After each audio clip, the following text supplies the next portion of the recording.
विष्णु पुराण में लिखा है कि श्री विश्वामित्र जी अपने बच्चों को छोड़ के और जंगल में चले गए। 12 वर्ष तक वहां घोर तप किया। उस दौरान दुर्भिक्ष भी गिरा, उसके बच्चों को खाने के लाले भी पड़ गए। वहां एक राजा था, किसी सापवश जंगल में घूम रहा था। उसने उसके बच्चों को आहार की दिया। यहां तक स्थिति आ गई थी कि विश्वामित्र के बच्चों को मांस भी खाना पड़ा। और कुछ दिनों के बाद क्या हुआ कि स्थिति नॉर्मल होगी। विश्वामित्र जी वापस आए तो उनको सारी कहानी का पता चला कि मेरे बच्चों की रक्षा एक राजा ने की है, लेकिन वो राज रहित हो चुका है। उसके पिता ने उसको घर से निकाला हुआ है। तो उसने उस राजा को बुलाया। राजा ने अपनी याचना की कि मेरे पिताजी ने मुझे घर से निकाल दिया है, और साथ में वशिष्ठ मुनि जी का भी इसमें सहयोग है। वशिष्ठ और विश्वामित्र की कुछ जाति दुश्मनी थी, पूर्व जन्म के ये शत्रु थे, और इनकी आपस में खींचातानी आखिरी सांस तक रही है दोनों महर्षियों की। तो कुछ उस ईर्षावश और कुछ उस राजा की सेवावश कि उसने मेरे बच्चों की रक्षा की। तो उसने कहा कि मांग, तू क्या मांगना चाहता है? राजा ने कहा कि मैं सशरीर स्वर्ग जाना चाहता हूं। विश्वामित्र ने कहा ठीक है, मैं तुझे सशरीर स्वर्ग भेज देता हूं। अब वो राजा क्योंकि जंगल में घूमता था, उसका शूद्र जैसा स्वरूप हो रहा था। तो यूं का यूं वो शूद्र रूप, जो ऐसी बूंदी सी शकल में, नहाना न पीना खाना न धोना, ऐसे जंगली सा बना हुआ था, इसी शरीर में ज्यों का त्यों स्वर्ग को जाने लगा। कहते हैं स्वर्ग से इंद्र को पता चला, देवताओं ने बताया कि एक शूद्र आ रहा है और स्वर्ग मलिन हो जाएगा, इसको यहां नहीं आना चाहिए। तो इंद्र ने उसको वापस कर दिया। उस राजा ने फिर कहा कि वो वहां से तो मुझे वापस कर दिया विश्वामित्र से। विश्वामित्र कहने लगा मैं अलग स्वर्ग बनाता हूं अपनी भक्ति की शक्ति से। तो उसने अलग स्वर्ग बनाने के लिए अपना मंत्र पढ़ने लगा, अपनी कमाई को बर्बाद करने लगा। तो फिर इंद्र को चिंता होगी कि एक और शत्रु पैदा हो जाएगा अलग से स्वर्ग बनाकर। तब इंद्र ने कहा कि ठीक है, आप ऐसा ना करो, मैं इसको स्वर्ग में रख लेता हूं। तो ऐसे वो स्वर्ग भेज दिया, और अपनी कमाई से उस विश्वामित्र ने अपनी जो कमाई 12 वर्ष जो कमाई की थी वह झाड़ दिया पल्ला। तो ये व्यक्ति ऐसे काम वो करते रहे जो नशे में थे।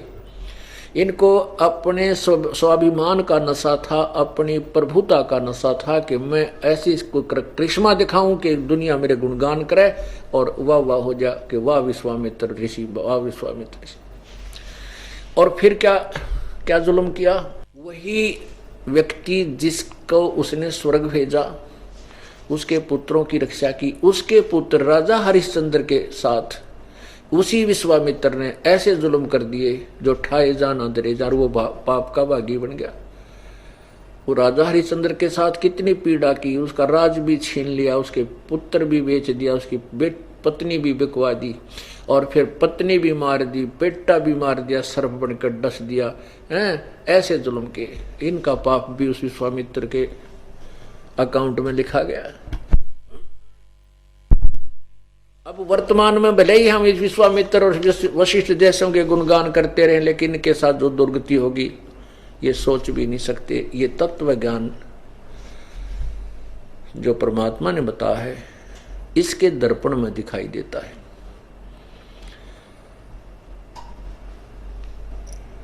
तो कहने का भाव यह है दास का कि परमात्मा जब आए,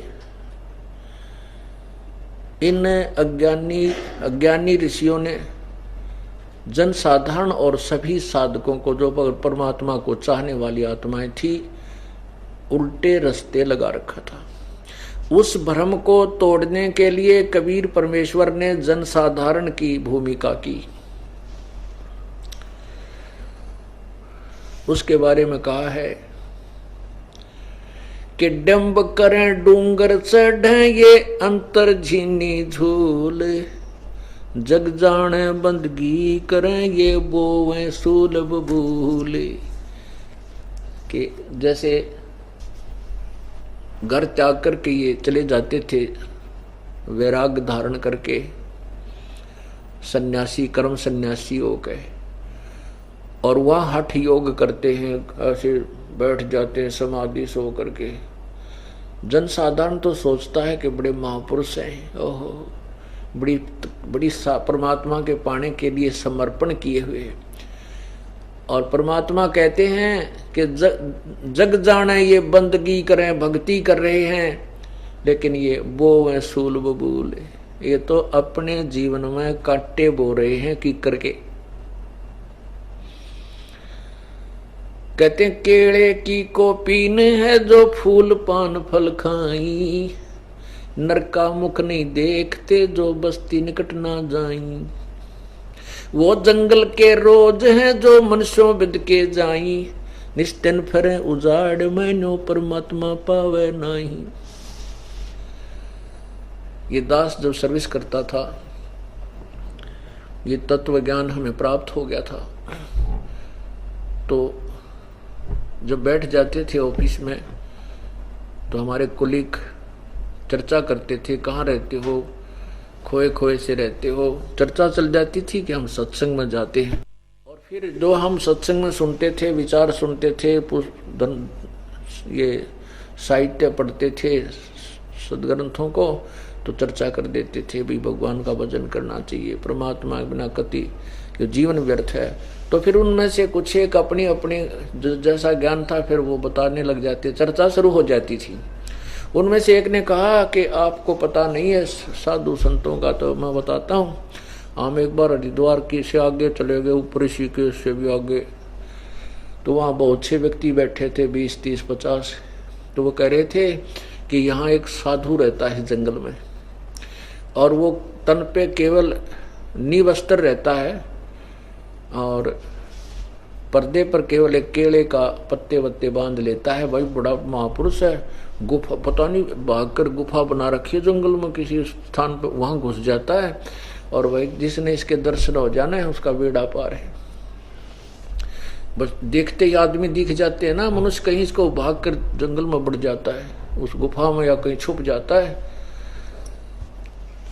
तो वो कहता है कि एक दिन उस दिन हम गए हुए थे, तो हम थोड़ा जंगल में आगे चले गए, तो बस हमने उस संत के बस एकदम वो हमें देख करके मुड़ गया। जब वो मुड़ लिया, जब हमने देखा, और वो बहुत गति से आगे को बढ़ गया और एकदम पीछे ने छुप गया कहीं जा करके। ओहो, बस थोड़ी सी कसर रहेगी, दर्शन हो जाते तो बेड़ा पार हो जाता। अब उन्हें कौन समझावे, तो उस डांगर तो बेड़ा पार होगा, बेड़ा गर्क होगा, जो बाजता अंडा आदमियां देख कर डर जा, जैसे रोज डरा करते हैं पशु, तो वो मोक्ष प्राप्ति करेगा। उसके बारे में परमात्मा कह रहे हैं, केले की कोपीन है ये फूल पान फल खाई, नरका मुख नहीं देखते जो बस्ती निकट ना जाई। वो जंगल के रोज हैं जो मनुष्यों बिद के जाही, निस्दिन फिरे उजाड़ में भाई नो परमात्मा पावे नाही। अगर ऐसे ही भगवान मिले तो अपना नंबर कैसे आ, फिर हम क्यों डले डोए, फिर हम क्यों प्रयत्न कर रहे हैं परमात्मा पाने की। कोई क्या है कि गणेश की आरती को, किसी की आरती को, नवरात्रि को, फलाने रात्रि, फिर हम क्यों कर रहे हैं अगर वही तरीका परमात्मा पाने का फाइनल हुआ। परमात्मा ने यही अंधेरा हटाया आकर के। डेरे डांडे खुश रहो ये खुसरेल है ना मोक्ष, दरु प्रहलाद भाई उधर गए डेरे में क्या दोष। डेरे डांडे खुश रहो, यानी अपने जो भी आपका स्थान है, घर है, उसमें आराम से रहो। और कोई ये सोचा है कि घर त्याग करके ही परमात्मा प्राप्ति होती है, और कोई ये सोचे कि भाई शादी ना कराने से ही मोक्ष होता है, कहते हैं ऐसा नहीं। परमात्मा के जो ज्ञान को हम समझ नहीं सकते, इसलिए हम अधूरे से ज्ञान को पकड़कर मरोड़ी खा जाते हैं, उसका उल्टा अर्थ बना लेते हैं। कोई तो ये सोच, जैसे हमारे यहाँ भक्त रहता था एक आश्रम में, तो हम सत्संग में एक स्वाभाविक सा ज्ञान देते रहते, और उसका उद्देश्य था कि मैं परमात्मा पाऊं, मन तो भगवान चाहिए, घर भी छोड़ रखा है। राजस्थान से आता है एक भक्त, वो जूतों में सेवा करता है, जिसकी गर्दन हिलती है थोड़ी सी, तो वो सत्संग सुनता था। हम एक ही दृष्टिकोण से उन जो पाखंडी लोगों के पाखंड का खंडन करने के उद्देश्य से बताते थे कि भी केवल कुछ तो कहते हैं भाई महात्मा तो ब्रह्मचारी होना चाहिए, जो बचपन से ही है और उसी से मोक्ष होगा। तो परमात्मा कहते हैं अगर वो ब्रह्मचारी ही पार हुआ तो फिर गृहस्थियों का नंबर कैसे आएगा। तो उस अंधेरे को हटाने के लिए हम एक तरफा ही मतलब यही ज्ञान देते हैं, जैसे परमात्मा ने कहा कि डेरे डंडे खुश रहो, खुश रे ले ना मोक्ष, ध्रुव भी पार हो गए, फिर गृहस्थी में क्या दोष। ध्रुव जैसे महापुरुष ने 5 वर्ष की आयु में परमात्मा प्राप्ति की, उसके बाद शादी कराई, भक्ति भी करता था। परमात्मा के दर्शन हो जाने मात्र से मोक्ष नहीं है, ये विचार कर लेना अपने। कोई न सोचा भगवान के दर्शन हो जाए तो मैं पार हो गया, नहीं, पार तो होगी अपने कमाई नाम की करने से, और काल के ऋण उतार कर ही आप मोक्ष, यहाँ से ऋण मुक्त होकर ही जा सकोगे।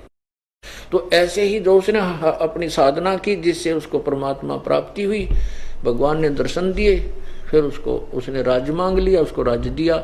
तो कहते हैं उसका भाई था जिसको राज्य प्राप्त था उत्तम, वो गंधर्व ने मार दिया लड़ाई में, और उसके बाद उसकी पत्नी जो विधवा हो गई थी वो भी, और साथ में ध्रुव ने जो ब्याह करा रखा था, वो 2 पत्नियां थी ध्रुव के, और 36,000 वर्ष तक उसने पृथ्वी पर शासन किया, उसके बाद स्वर्ग गया। ऐसे ही प्रहलाद ने 10 वर्ष की आयु में परमात्मा प्रकट हुए जैसे नरसिंह रूप में, और उनके पिता का अंत किया। उसके बाद प्रहलाद को शासन मिला और प्रहलाद ने शादी कराई और हजारों वर्षों तक राज्य किया। जो राजा बलि थे, जिन्होंने इंद्र की पदवी प्राप्त करने के लिए 100 यज्ञ करने का संकल्प किया था, जो 99 भी वो यज्ञ कर चुका था, 100वीं यज्ञ जब करने लगा, उस समय भगवान 52 रूप बना कर आए थे, 52 रूप, 52। तो वो प्रहलाद का पोता था, राजा बलि, बैलोचन का पुत्र। तो प्रहलाद का पुत्र बैलोचन, बैलोचन का पुत्र राजा बलि हुआ। तो यहाँ परमात्मा कहते हैं कि जिनकी तुम महिमा गाते हो कि ध्रुव पार हो गया, प्रहलाद पार हो गया, तो वो तो गृहस्थी थे, और तुम कहते हो बाल ब्रह्मचारी रह करके जंगल में लंगोट बांध के बैठने से परमात्मा मिलेगा। उस अंधेरे को हटाने के लिए ये ज्ञान दिया जाता है।